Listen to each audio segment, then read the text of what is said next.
Hi, and welcome back to Team Spirit Podcast. We are your hosts. I'm Carrie. I'm Lauren. I'm Emily. Oh,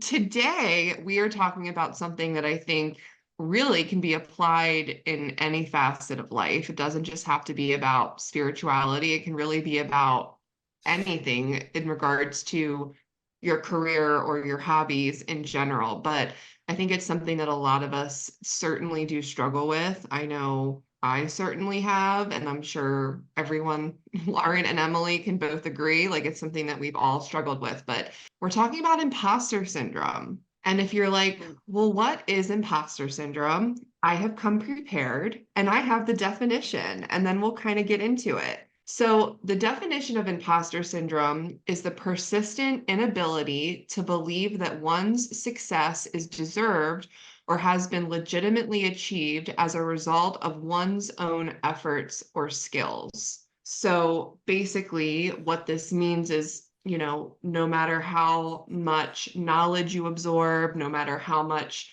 you apply what you've learned, no matter how successful you are, you feel as though you are an imposter within your own work, that you're not good enough, that you're not deserving of your success. And I really think too, like the more validation that you get a lot of times, you would think could like cure that imposter, but I actually think it fuels it in so many ways. Would you guys agree with that? yes. Yeah. So it's like on the scale of success, the higher, the more large that imposter is. So I think it's important today to, first of all, of course, like talk about our own experiences with imposter syndrome. But I think it's also important to talk about like how do we cope with that? Because I don't think it's curable. No. Yeah, no. Beginning to think it's not. Maybe one day I'll remain hopeful, but I think for the most part, it's just something that we have to cope with and that we have to work through. And I don't think that it's something that maybe is constantly there, but it's something that rears its ugly head. Like you might feel like you're getting a hold of things and you're feeling better and things are going well and you're confident, and then that imposter just comes right back. So Lauren, if you want to get us started and talk about your experience, and then we'll just kind of work our way around. Round robin. Round Yeah, robin. I feel like when I also have what comes along with it is the exposure part of it, of like someone's gonna ask me for this and I'm gonna have to be like, I don't know how to do that. And I'm like, but I've been doing this for what? First of all, like, what don't I know? And then also, if I don't know it, I always Google or YouTube anyway. So why, like, I'll figure it out, I'll learn it. But for some, it's always you are going to be exposed as a fraud. You don't actually know what you're doing. You're going to have to tell someone, I can't do this. Here's all your money back. Sorry. Like, and that's never happened. That has No. never happened. Mm-mm. Like, but it's always that like fraud and being exposed and having to admit I don't know what I'm doing is Yeah. always looming there with it. It's the funny thing is things are always changing. We are always learning, even if we have been doing something like a certain skill, a certain hobby, a certain job. Almost always a program we're using or how things are done or like how things are shipped, how things are made, how things are streamed. Everything's always changing. So there is always going to be the learning part. And maybe that's where we keep calling ourselves to be like, see, we don't know what we're doing. See, I've been telling myself, you don't know what you're doing. You imposter, you fake. But we always just, as long as you are open to learning and like taking those navigations, you'll always figure it out. So, Yeah. but, like, why? Why?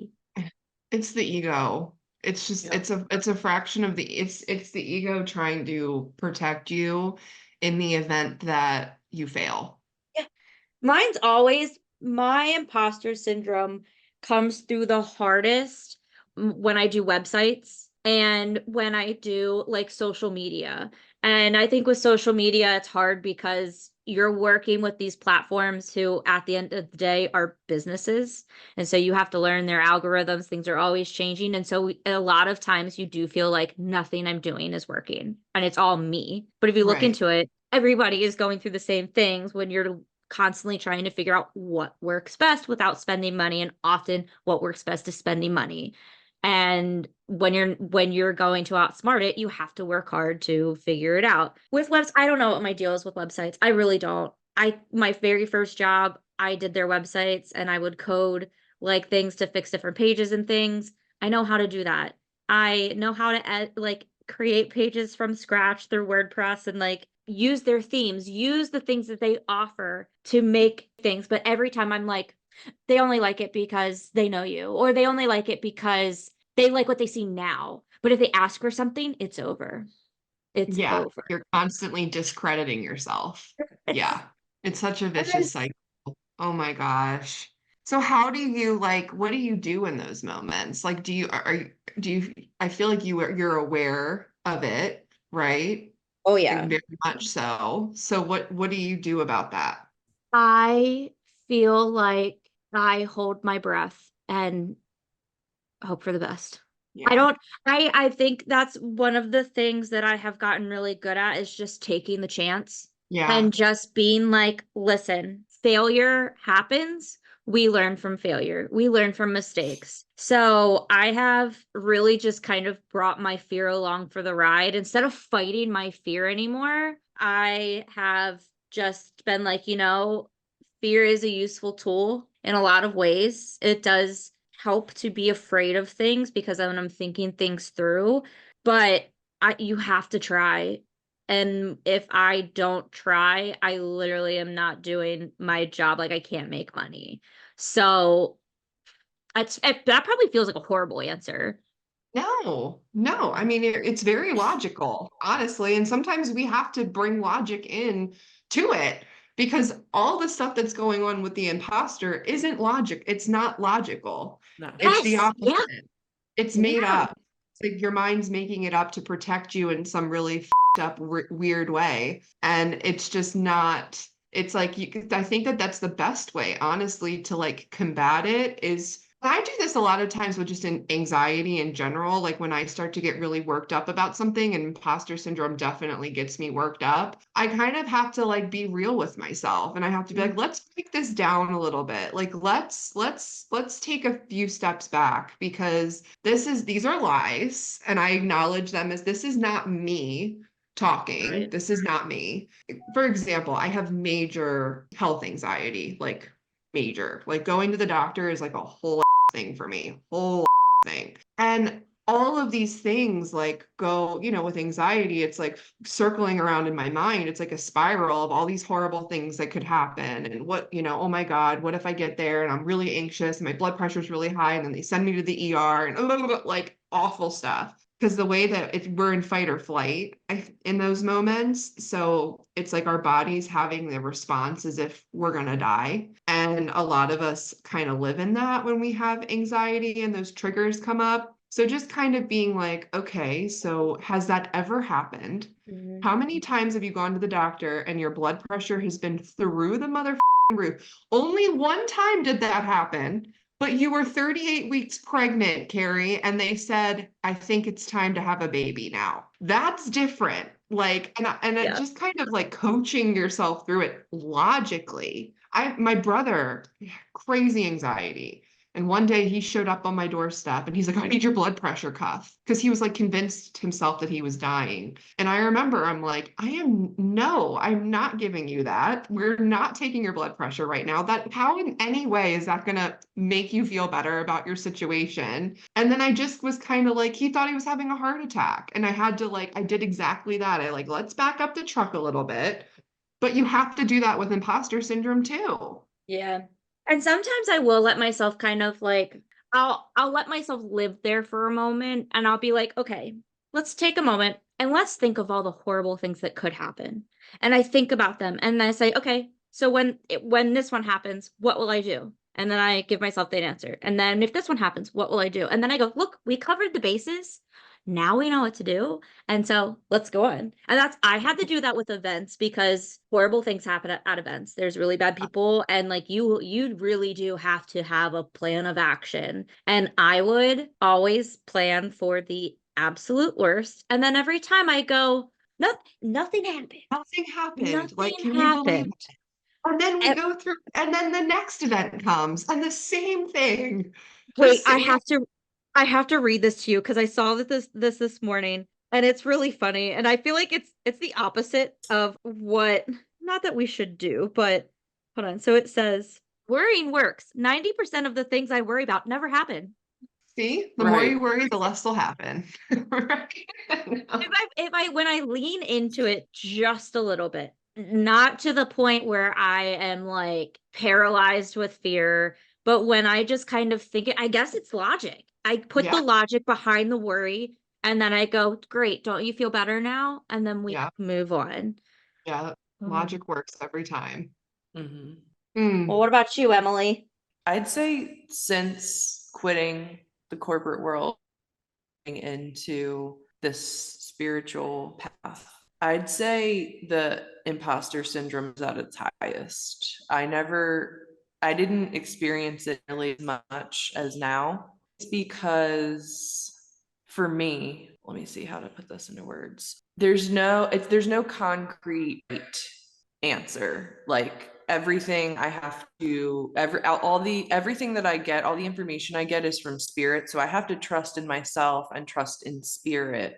Because I was talking to my friend who was a CA, and she's like, at the end of the day, the book balance, it speaks for itself because the book balances. Your job, you don't have that concrete at the end of the day, all of this balances. You're kind of relying on yourself and on spirit to get you the correct answers, if that makes sense. So I feel like that's why I struggle a lot, because it's not black and white. I already struggle with anxiety, so it just adds on. That's like the easiest way that I can explain that it's just not black and white. And I feel like every other job that I've had, it was so much easier to show accomplishments and show, like, to measure success. And this, it's a lot harder. Like Carrie said, people can tell me till they're blue in the face that the reading that I gave was amazing, or I'm a great medium, or past lives, or whatever. But it seems like that just further perpetuates the imposter syndrome rather than lessening it. And I think it's because, like you guys also said, your brain's like, oh, well, they're just saying that to be nice. They just like me as a person. They just, like, I mean, how many times a day does that run through my head? I mean, all day, every day. Like, they're just my friend and they want me to feel better. And even if it's a stranger that's paying, I have to tell myself, Emily, they wouldn't come back and pay you if they were just trying to be nice. Like, there's money involved now. So I have to remind myself that, like anything else, if I wasn't any good, I wouldn't have repeat clients. People wouldn't be willing to pay for my service. So that kind of like brings me back down to earth. But to say that I've, mastered imposter syndrome, or that, I know how to get myself out of it like this, no, I don't. I have no. If anyone has any tips, please write in and let me know, because I'm still learning. I have no idea. Not a clue. I think the key for any job, it's not just this job, but any job, is to kind of, my parents and, my grandparents would always say, fake it till you make it. And I feel like just kind of putting on that smile and just pushing through until you got it is kind of what you have to do. Obviously, I'm not grasping at straws, pulling shit out of my at a reading. But as far as, like, I might be dying inside of anxiety, but on the outside, just looking calm, just reminding yourself, and also I feel like with our job is like, and Carrie, you say this all the time, the way that you're like critiquing yourself is not the way that some person that wants a reading is looking at you. They're not going to remember the one thing or the two things that you get wrong. They're going to remember everything that you get right, that you hit. And like myself, even if I'm getting a reading and somebody says something that doesn't quite resonate, I hold on to it because it might resonate later. You know what I mean? So I don't even look at it as they got something wrong. And that's probably how a lot of my clients are, or Carrie's clients are, or, you know, whoever's clients are. They're not looking at it like, God, you know, she said this and that's, but everything else was right. Now they're like, oh my God, she said this and that and blah, blah, blah. And she said this, but I'm going to hold on to, you know, that's how they're looking at the reading. They're Yeah. not looking at it as, ugh, they're not in there picking it apart, because why would they pay for it if that's what they were trying to do? So it's a work in progress over here. We're just out Yeah. here grinning like we're winning and we're hitting our marks because we can do it with a broken heart. Yes. Yeah, exactly. Pretty much. We're so Yeah. depressed we Love act like it's our birthday every every day. day. Yes. I love it. We cry a lot, but we're so productive. It's an art. It is an Yep. Oh my. Care Bear, what about you? Oh God. I mean, you guys basically said all the things. I mean, it's hard. And I think everybody goes, I think realizing that everybody suffers from it most of the time, unless you are on Yes. the opposite end of the spectrum when it comes to ego. I think Yes. kind of helps make me feel better that even like with my own students, like you're going to come up against it. You're going to Yeah. come up against it. And it's Yep. something that you're not alone. And, I think like leaning in on other people and like talking through it, because you Yep. don't want to sit in it so that it gets to be so big that it's too hard to manage. So I think being Right. open and talking to people, because the imposter, like I tell myself this, the imposter does not pay my bills. I pay my bills. Yep. So until that imposter comes up with X amount of money a month to keep my family fed and to keep a roof over our head and to keep my kids in school, and then I can't really sit there Right. and listen to it. And so I think that helps, but it is a struggle. It has been a year, and I still get just as nervous when I go specifically on a platform like TikTok to do readings, because there's so many people coming in. There's so many people that are incredibly supportive and amazing and yummy, and I want to acknowledge them first. But there's also, complete strangers that you just pop up on their FYP, and they don't know you from Adam, and they're not even into this, and they're judging you, and they're putting nasty stuff in the comments, and they're calling you a fraud. So that certainly doesn't help. And that kind of brings to my next point, like to kind of go along with what Emily said of like, there's no system to this. There's nothing written out. There's no book on it. Like, sure, there's many books on it, but everybody connects differently. Everybody receives their information differently. And there's really no, like Emily said, black and white way, and it does require trust. But we have to also acknowledge that what we do, it's a lot better, I think, than it was probably 20 years ago, but it's still very taboo. And Sure. it still like triggers people, I think. And so we're also coming up against other people's triggers and other people's beliefs. Beliefs are a massive trigger for a lot of people. And there's going to be people that are always going to think it's a scam, and that we're just baiting for money, but we can't control that. Like we cannot Right. control that. We cannot. So I have to remind myself of that too. Like, I'm not here to convince anybody of anything. I'm not just walking around tapping into whoever the and giving them a reading. Like that's why my readings are paid. Like, Right. you pay me because you want this service. I'm not going to read Right. you if you don't want this service, or if you don't believe in it, or whatever. So like, I think that just kind of, again, bringing logic in. And I have to get really, like, for me, kind of going back to the imposter doesn't pay my bills, like I have to go up against it, and I have to fight it. And I think that kind of, I have to alchemize it. I have to transmute that energy. And I think so, having like actual pep talks out loud with myself are really helpful for me. I actually did that last week because I was having a whole day of imposter syndrome.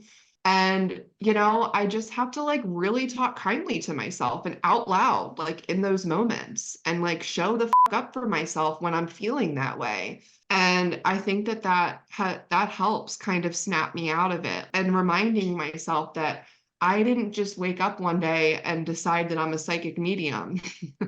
Like I have put blood, sweat, and tears and a whole lot of money into my development and a whole Yep. lot of time. And I have made a ton of sacrifices. And I have made this my number one priority so that I can show up for people the best way that I possibly can and give them the reading that they deserve. And I have worked for that. And I have to remind myself, like I didn't just wake up and be like, oh, I'm a psychic medium. Let me pull you some cards. Like, no, like Emily and I both have been in extensive training, Yep. hours, hundreds of hours of training, hundreds of hours of practice. And am I wrong sometimes? Of course I'm wrong because I'm human. Right. I'm not my accuracy. I don't aim to be 100% because that's unrealistic. Yeah. So Right. I also have to tell myself that, like, let's lower our expectations a little bit. You're a human being.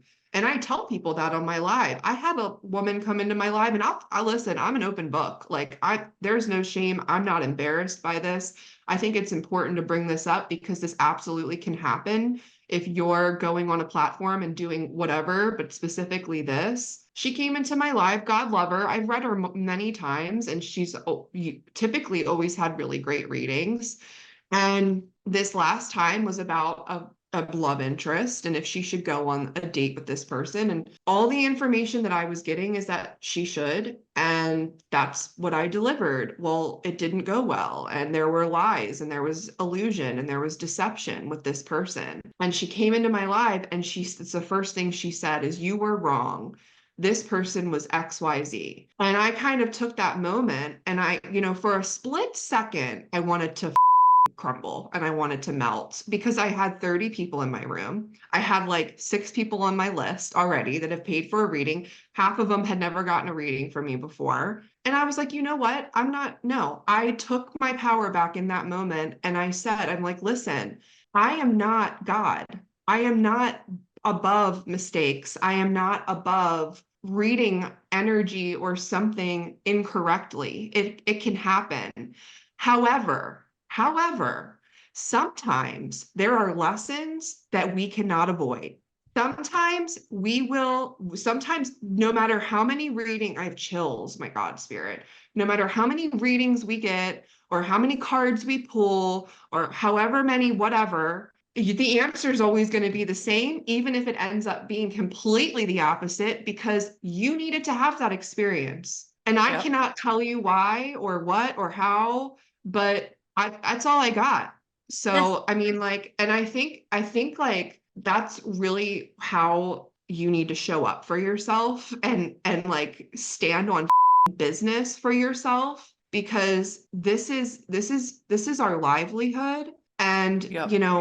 am I mad at her for doing that? No, I'm not mad at her for doing that. Do I wish that there would have been like an email or a text message? Yes. But you know what? It gave me the opportunity because that needed to happen for me to be able to like stand up for myself and to educate people. It was an opportunity to educate everybody who was in my chat that day. I could have just turned off my live and cried myself to whatever, but no, I ended up like reading 12 people that day. So I think it's all about like, yes, that imposter is always going to be there, but you can stand up to it and you can face it and it's not bigger than you. And you have to remember that like there's nothing that you can't do. And sure, we all have our moments where, we feel like completely just like we ain't but nobody else can pull you out of that. Nobody else, no amount of validation, no amount of people being like, you're amazing. It doesn't matter. The only person that can really like do that is to do that for yourself. Yep. And that's something that I try to do. And sometimes the imposter does win. Sometimes I don't, sometimes I do cancel a reading and I reschedule a reading, or sometimes I do, not often, but with privates, but sometimes like with live, it's all up to me. So I won't go on. But I also think it's important for my energy to be where it needs to be, when I'm doing a live. But I really try to make God sure that I get myself out of that headspace as quickly as I can. And I do that by being kind to myself. Yeah. And it typically works until it comes back again and rinse and repeat. But it is a big part of working for yourself. Every Yeah. single That's another thing, owning a business. I mean, that's the yes. whole other separate imposter.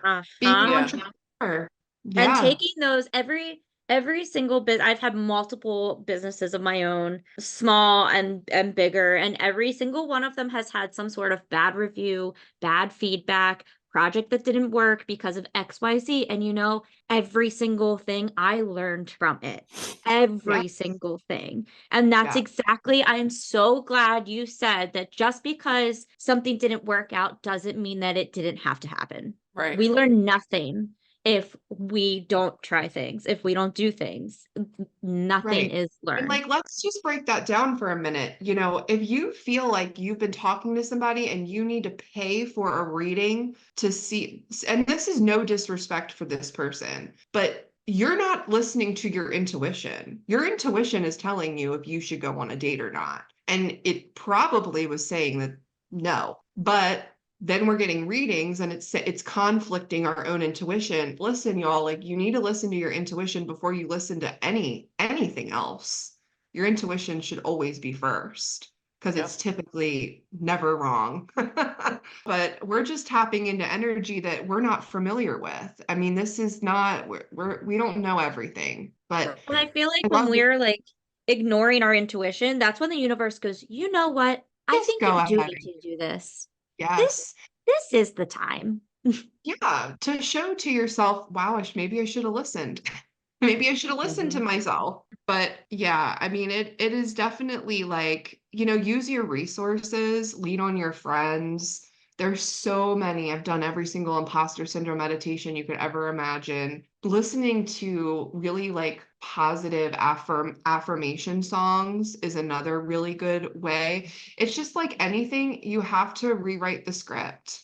Yeah. You just have to Yep. rewrite the script. And then I don't know about you guys, but then when I do it and I show up and I do my readings and then when I get off, I feel really proud. And it might only last a few moments until it's I don't know, maybe that reading wasn't that good or maybe blah, blah, blah.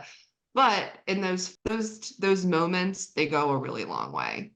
Yeah. Well, So do we want to do a nice round out with a card pull? Leave some yeah. nice positive feelings at the end. I have those love notes Yeah, next do to a me. love note. We'll all do one. Yeah, do I'm that. gonna do I'm gonna do the elemental empath because I love that deck. Let's see what comes out. Oh, oh boy. Well, hold on. That was a lot. So it says, it's time to rise. No matter what's happening in our lives, we always have the potential to rise above it. Rising is one powerful choice away. Rise out of our negative thoughts or our limiting beliefs. Rise out of our comfort zone or our complaints. Rise out of our slump or out of the potato chip bag. Get up and rise. What are you waiting for, darling? It's Get up so and perfect. rise. Love Oh my it. God. It's adorable. Okay. Okay, so this one is relating and it says comparison, others' projections, and self-reliance. So specific. Okay. This card is all about how we relate to and interact with other people. We all live in our own little bubbles of perception and awareness. Our desires, boundaries, and actions can often clash with those around us. See if you can find balance between learning how to be kind and considerate of the feelings of others while still holding your boundaries and not taking on what isn't yours. The key is to building your self-awareness and your connection to your true self. Grow your bubble of awareness so that you can see the bigger picture. Remember that you are responsible for your actions as well as your reactions, and so is everyone else. In spiritual circles, people will sometimes refuse to take responsibility for how they treat others, claiming that they're not answerable for how others react. While there is partial truth to this, it leaves space for people to think that they can treat people however they want. If you are bullying or projecting your issues onto others, it is up to you to take responsibility for that. On the other hand, if someone is projecting onto you and you aren't comfortable, it is up to you to voice your boundaries. The responsibility goes both ways and can't simply be pinned onto another person. The beauty of relationships is you get to choose what you want to tolerate and where you need the boundary. This card asks you to look at both how you act and react towards those in your life. Be kind while also respecting your own needs. Notice how you might be projecting your triggers onto your relationships, but be sure to give yourself some slack since you are human and are allowed to be imperfect. How do you react with confrontation arises? Remember that most people's actions aren't about you, but rather their own limiting beliefs, perceptions, and insecurities. They are seeing you through their lens, their perception of reality. It is not a complete picture, and you can never hope to please everyone through all of the lenses they see you through. It's an exhausting waste of time. Above all, it's not your problem to make other people see you favorably. You can be a compassionate human being without people pleasing. Not caring what people think is about redefining your core and creating a foundation of self-confidence balanced with self-reflection. It's a really good one. Love that. So thank you for tuning in. We really hope that you don't feel like an imposter today. We'll try not to, but we're all human. So thank you for listening. We still have our code with Bite Tag. It's 15% off with the code Team Spirit Pod. You can find us on Instagram and TikTok at Team Spirit Podcast. Carrie and Emily go live on TikTok and are also on Instagram. You can find Carrie at Clarity by Cam, CAM, and Emily at Enchanted Mystic by MK. And we will see you next time. Bye.